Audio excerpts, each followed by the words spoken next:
Jupp Heynckes ou l'histoire d'un retour européen inabouti. Éliminé en demi-finale de la Ligue des Champions avec le Bayern Munich, mardi soir dans un stade Santiago Bernabéu qu'il connaît si bien, le technicien allemand aura raté son pari de refaire de l'ogre bavarois un champion d'Europe en puissance. Arrivé début octobre 2017 pour remplacer un Carlo Ancelotti lâché par une partie du vestiaire, Heynckes aura savouré une sortie de la retraite dans l'ensemble réussi.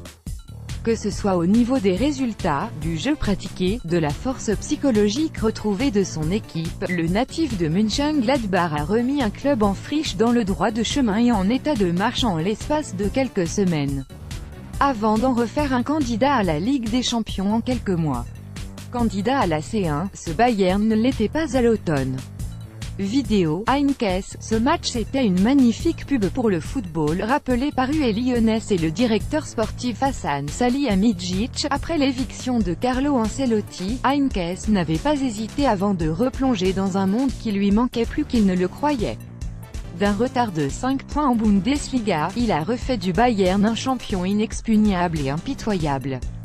Dans le bilan de l'ancien technicien du Real Madrid, l'Athletic Bilbao et le Bayer Leverkusen, il y aura cette satisfaction d'avoir remis le Bayern à son image, carré, polyvalent, souple et ferme à la fois.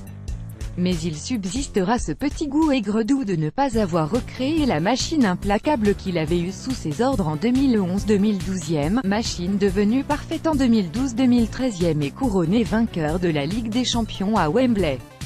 Cela faisait très longtemps que je n'avais pas vu le Bayern être aussi fort, dira-t-il pourtant après la rencontre. De quoi ruminer la longue liste de regrets établis dans la capitale espagnole. Double. Nous avons fait un super match, nous avons été la meilleure équipe sur les 2 matchs ratés et d'ailleurs un mot un peu fort dans l'ensemble car Heynckes et ses hommes ne sont pas passés loin de créer l'exploit de renverser le Real sur une double confrontation en C1, ce qui aurait été un séisme monumental vu la série du Real dans la compétition. Le Real n'a plus connu une élimination avant la finale de la Ligue des Champions depuis les demi de l'édition 2015 face à la Juventus. C'est dire si le Bayern est tout sauf passé à côté de sa demi-finale en repoussant la Casablanca dans ses derniers retranchements. Mais une addition de petits défauts donne un gros défaut. Avec un gros défaut on ne gagnait pas la C1. Pour l'Allemand, pas grand-chose à reprocher à ses hommes dans le fond. Si lors du match aller, il n'avait pas réussi à continuer à mettre de l'intensité passé l'heure de jeu, le match retour aura permis une certaine forme de rédemption. Nous avons fait un super match, nous avons été la meilleure équipe sur les 2 matchs, a concédé Heynckes en conférence de presse.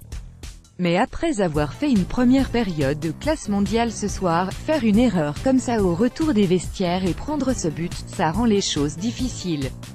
Keylor Navas a été le meilleur joueur du Real ce soir, pourtant, au bout, perfection ou non, il y a les regrets et le sentiment de quelque chose d'inaccompli.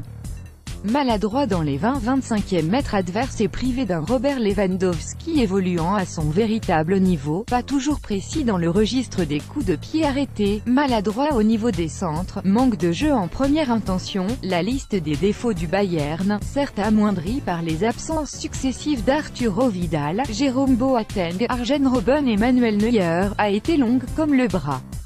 Heynckes ou pas, cela rend la qualification du Real, plus tueur à défaut d'être plus joueur, et loin d'être illogique. Thomas Müller-Getty image l'énergie d'Heynckes. Le Bayern, caractériel, aura donc bousculé le Real, jusqu'à le laisser dans sa propre surface durant le dernier quart d'heure, lui aura collé un pressing monstre pendant ses moments forts, joué avec les montées des latéraux madrilènes et exploité l'absence de Casemiro avec le positionnement libre de James Rodriguez. Surtout, et en dépit des absences, le club de Munich aura même imprimé le ton dans l'entrejeu grâce à un double pivot Thiago, Corentin Tolisso mobile, dynamique et en capacité de briser des lignes par un sens du placement prononcé et une haute qualité de passe vers l'avant. Pourtant, comme à l'aller, la différence s'est faite avec les erreurs individuelles. Le Bayern aura offert un but par match au Real. Trop face à un tel adversaire, décevant ou non au niveau des idées de jeu.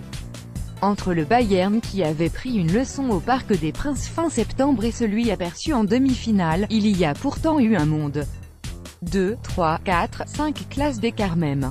Lors de son intronisation, avec son ancien staff de 2011-2013, Heinkes avait expliqué de manière presque prophétique, de façon très claire ce qu'il avait en tête. Mon travail est de constituer une équipe qui peut changer les choses. J'ai un plan clair pour cela et je sais comment l'appliquer.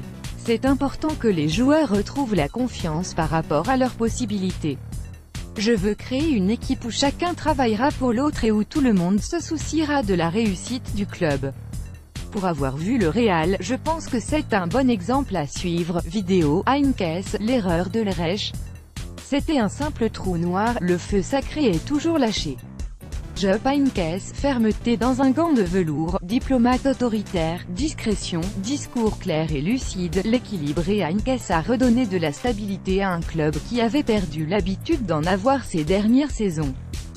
Forcément sa patte va manquer, surtout au cadre qu'il a relancé psychologiquement, Thomas Müller, Franck Ribéry, Javi Martinez, Mats Hummels.